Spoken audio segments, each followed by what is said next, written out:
Well, good morning. The song today is one that we almost all know. It's entitled, How Great Thou Art. We weren't the first country to be blessed with this song. In 1886, a pastor and also an editor of a newspaper, Carl Boberg, was walking through the beautiful grounds of a coastal estate and got caught in a violent thunderstorm with a lot of thunder and lightning. But it ended quickly and returned to a peaceful setting with blue skies and the birds sweetly singing.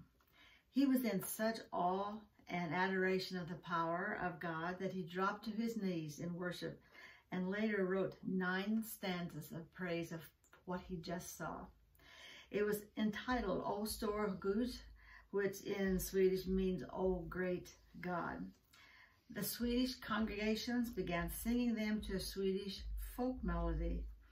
But in 1907, Manfred von Glen heard it and translated the verses into German.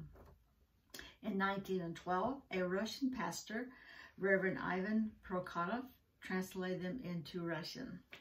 19 years later, in 1931, an English missionary to Czechoslovakia, Stuart Hine, heard Carl Boberg's Swedish song and also experienced the same thing, being caught in a thunderstorm and seeing the dark skies and then finally resulting into a beautiful sky with the birds.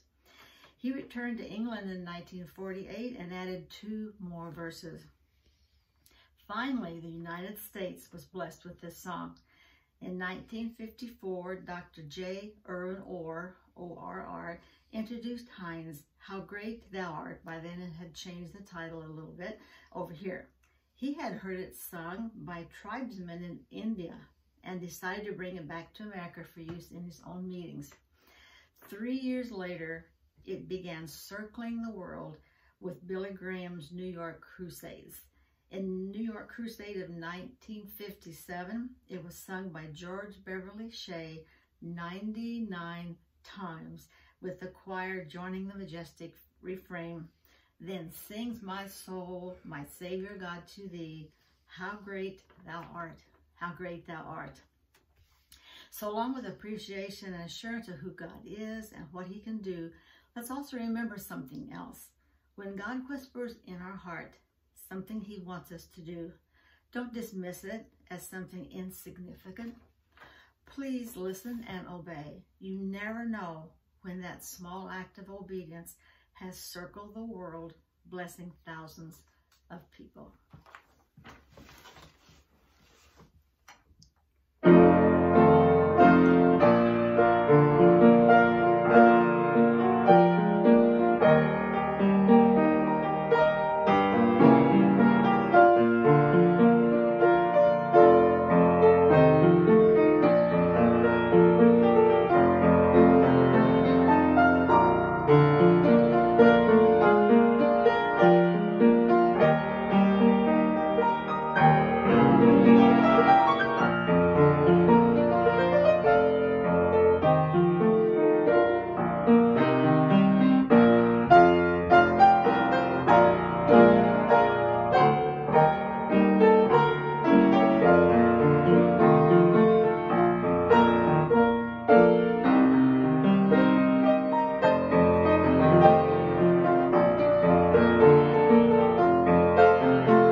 Well, I find that encourage you. I'm glad you enjoyed that today.